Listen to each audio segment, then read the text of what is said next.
నమస్తే అండి, welcome to our channel. మనతో సినీ క్రిటిక్ దాసర్ విజ్ఞాన్ గారు ఉన్నారు. నమస్తే సార్. నమస్తే. అంటే ఇప్పుడు ఈ మధ్య సృష్టి వర్మ గారు ఒక ఇంటర్వ్యూ ఇచ్చారనమాట. అందులో ఆవిడ చాలా విషయాలు చెప్పారు. అంటే నన్ను ఒక విధంగా వాడుకొని మళ్ళీ వేరే వాళ్ళని పెట్టుకోవడం వల్ల నేను ఎందుకు ఊరుకుంటాను, నేను కేసు పెట్టకుండా ఉంటాను అన్నట్టుగా ఆవిడ మాట్లాడారు. ఆవిడ వ్యాఖ్యలు, ఆవిడ కామెంట్స్ ఎంతవరకు కరెక్ట్ అంటారు? ఒకటి ఫస్ట్ నెంబర్ 1 సృష్టి వర్మ ఇంటర్వ్యూ మొత్తంలో మనం చూడాల్సింది ఏంటో చెప్తాను నేను. నాట్ ఓన్లీ సృష్టి, చాలామంది తెలుసుకోవాల్సిన విషయం ఇది.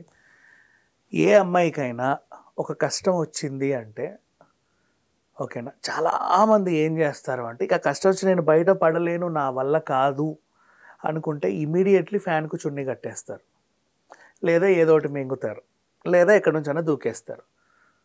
అంతేనా? నువ్వు నేను ప్రతిసారి చాలామందికి చెప్తా ఇదే, నువ్వు ఎలాగూ చావాలనుకున్నావు కదా, ఖచ్చితంగా చావాలనుకున్నావు, ఓ సమస్య వల్ల నువ్వు చావాలి అనుకున్నావు, పోస్ట్పోన్ చేసుకొని చావుని అని చెప్తా. ఓ 2 months పోస్ట్పోన్ చేసుకో, చావు, అప్పుడు చావు కావాలంటే. ఈ 2 monthsలో ఎదురు తిరిగి ఒకసారి ఎలాగో చావాలనుకున్నావు కదా, ఒకసారి ఎదురు తిరిగి చూస్తే తప్పేంటి? నొప్పి అనుభవించి అనుభవించి కుంగిపోయి ఉన్నావు, అవునా? నా వల్ల కాదు అని చావాలనుకున్నావు, ఒక్కసారి ఎదురు తిరుగు, ఏమో ఏదైనా మ్యాజిక్ జరగొచ్చామో చెప్పలేం కదా. అంతే. అప్పులోడైనా సరే నిజం చెప్తున్నా, లాస్ట్ నేను పీకు తింటున్నాడు అంటున్నాడు. అసలు అప్పు తీసుకోవడమే తప్పు, వీడిదే తప్పు అనుకో, బట్ వాడు పీకు తిండు, వాడు అడుగుతాడు, బట్ వీళ్ళు అలా అంటారు వేధింపులు అని. లాస్ట్ వస్తున్నాడు, ఇంకా నీకు ఏ దారి లేదు, నేను కట్టలేను, చచ్చిపోవాలనుకుంటా, వాడు తెల్లారి వస్తే తలుపు కొడతాడని ఎదురు తిరిగి ఇవ్వని పోరా, ఏం చేసుకుంటావు పోను. ఒక్కసారి ఎదురు తిరిగి చూడండి, ఎదురు తిరిగితే నీకు ఇంకొక కొత్తవి ఏమైనా కనిపించవచ్చు. అది పోస్ట్పోన్ చేసుకో. మనం వెళ్ళ నువ్వు చావొద్దు తప్పు అంటే వీళ్ళు వినరు, అందరిలాగా చెప్తానులే అని, చదువులే హ్యాపీగా కావాలంటే నేనే చంపేస్తాను నిన్ను, ఒక 2 months ఆగు, పోస్ట్పోన్ చేసుకో అని చెప్పు. పోస్ట్పోన్ చేసుకొని ఈలోపు ఎదురు తిరగడం స్టార్ట్ చేస్తే వీళ్ళ జీవితం మీద వీళ్ళకే తెలియని కొత్త కాన్ఫిడెన్స్ వస్తుంది. ఆ తర్వాత ఇలాంటి వాళ్ళని నువ్వు చావమన్నా వాళ్ళు చావరు, తెలుసా? ఎందుకంటే అంత స్ట్రాంగ్ అవుతారు కాబట్టి. 21 years అమ్మాయి చిన్నప్పటి నుంచే అన్నీ అసలు మైండ్ అంతా ఏదో అవుతుంది, ఓ పక్కనేమో గోలు, ఇంకో పక్కనేమో వేధింపులు. చూసింది ఒక్కసారి ఎదురు తిరిగింది. ఇప్పుడు చూడు ఎంత బాగుంది. Such a strong personality. సృష్టిని చూసి మొత్తం రాష్ట్రంలో అందరూ నేర్చుకోవాలి, ప్రతి అమ్మాయి నేర్చుకోవాలి. పక్కా పర్ఫెక్ట్ రోల్ మోడల్. నిన్నగాక మొన్న కూడా ఆమె ఏదేదో చేసి నెక్స్ట్ టార్గెట్ ఎవరు అని చాలామంది ట్రోల్ చేస్తే దాన్ని కూడా అసలు పట్టిదా పోరా నువ్వు అనేటోడు అనుకుంటూనే ఉంటావు. నీకు నేను సమాధానం చెప్పేదండి, కనీసం నేను సమాధానం చెప్పే స్థాయి కూడా కాదు నీది. ఆఫ్టర్ ఆల్ ఒక కామెంట్ పెట్టే గడివి, అంతే కదా. అలా ప్రిపేర్ అయిపోయింది, గట్టి బండ రాయిలా తయారైపోయింది. అమ్మాయి పడే బాధ ఏంటో తెలియదు కానీ చిన్నగా కామెంట్ పెట్టేస్తారు. అండ్ నెక్స్ట్ ఇంకొకటి, ఇన్నాళ్ళు లేనిది ఇప్పుడు వచ్చిందా, దానికి కూడా ఆన్సర్ తనే చెప్పింది. చాలామందికి ఇది అర్థమయ్యే వాళ్ళకి అర్థమైతే బెటర్, అర్థం కాని వాళ్ళకి ఎప్పటికీ అర్థం కాదు. ఇన్నాళ్ళు లేనిది ఇప్పుడు వచ్చిందా అంటే, ఇన్నాళ్ళు టైం పడుతుంది, చూసి సర్లే ఇకనైనా మారుద్దాము, ఇకనైనా అనే ఆప్షన్స్ బోల్డ్ ఉంటాయి. అలా ఎప్పటికీ అది అవ్వకపోతే అప్పుడు ఒక దగ్గర తెగుద్ది. ఈవెన్ భార్యాభర్తల బంధమైనా అంతే.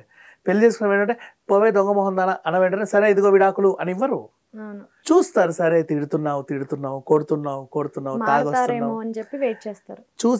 చూసి మధ్యలో వాళ్ళకు చెప్పి వీళ్ళకు చెప్పి నీకు రిటర్న్ వార్నింగ్లు ఇచ్చి ఇంకెవరితోనో చెప్పించి చూసి తన్నించుకొని కొట్టించుకొని ఒక్క దగ్గర తెగుద్ది. టైం పడుతుంది దానికి 4 ఏళ్ళో 5 ఏళ్ళో. ఈ అమ్మాయి కూడా చాలామంది అనుకుంటున్నారు ఇన్నాళ్ళకు వచ్చిందా అని. తను పడే వేధింపులు చెబుతానే ఉంది, వినట్లా ఎవరు.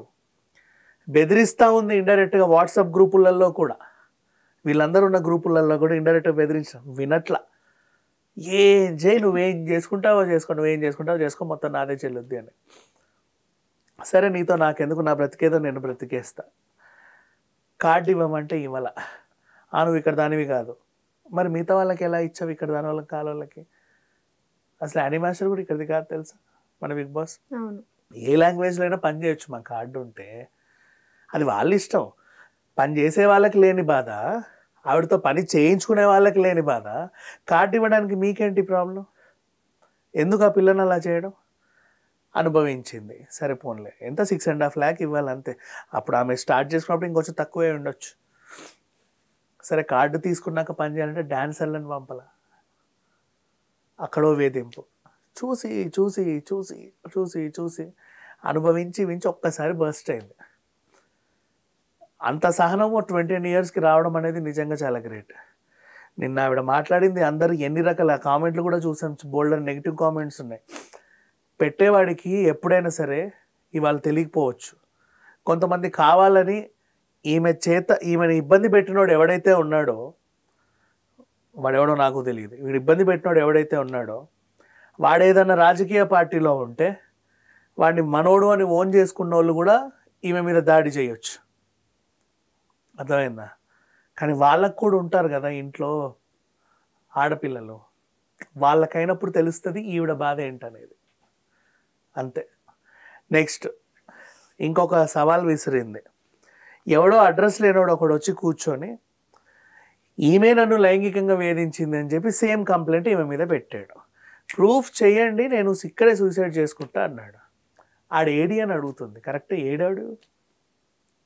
నేను కూర్చున్నా ఈరోజు ఇక్కడికి వచ్చి, వాడిని కూర్చోబెట్టు, ప్రూవ్ చేద్దాం.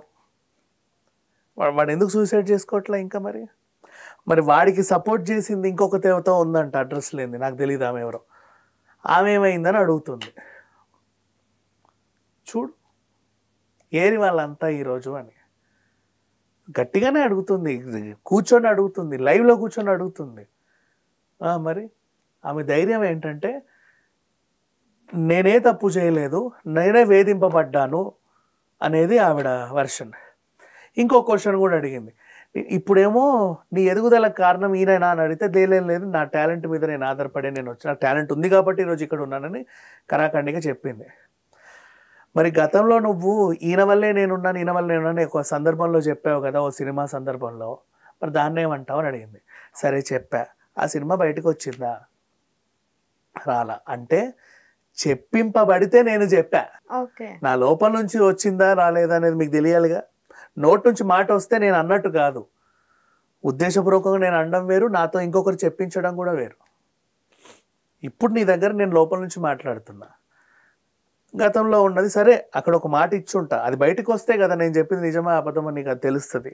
అది రాలా, దాన్ని ఆపేశారు, అది ఎందుకు ఆగిందో నాకు తెలియదు. ఇలా. అండ్ ఇంకొకటి, చాలా వరకు ఈ పిల్ల మాట్లాడడానికి లేదు, ఎందుకంటే కేసు కోర్టులో నడుస్తున్నప్పుడు మనం దాన్ని డిస్టర్బ్ చేయకూడదు, కోర్టుకు అనేది ఒక గౌరవం ఇవ్వాలి. అయినప్పటికీ పాపం పిచ్చిది అడుగుతున్న కొద్దీ, అంటే అవి వచ్చేస్తున్నాయి ఇంకా అట్లా తట్టుకోలేక, అదంతే కామన్. ఎంత మాట్లాడొద్దు అనుకున్నా లోపల నుంచి వస్తుంది, ఉబికి వస్తుంది, అట్లా ఉంటుంది ఈ అమ్మాయి పరిస్థితి అది. సో ప్లెయిన్ హార్ట్స్తో మీ ఇంట్లోనూ ఒక ఆడపిల్ల ఉంది, మిమ్మల్ని కనింది కూడా ఒక ఆడ మనిషే, ఓకేనా? రేపు నీకు ఒక ఆడకూతురు పుట్టవచ్చు, రేపు ఇంకో ఆడగానే నువ్వు పెళ్లి చేసుకోవచ్చు. ఆడదానికి ఒక వాల్యూ మైండ్లో పెట్టుకొని మళ్ళీ సృష్టి ఇంటర్వ్యూ చూడండి, అభిప్రాయం మారచ్చు 100%. తన బాధ తెలిసిపోతుంది ప్లెయిన్గా, అది జరిగింది.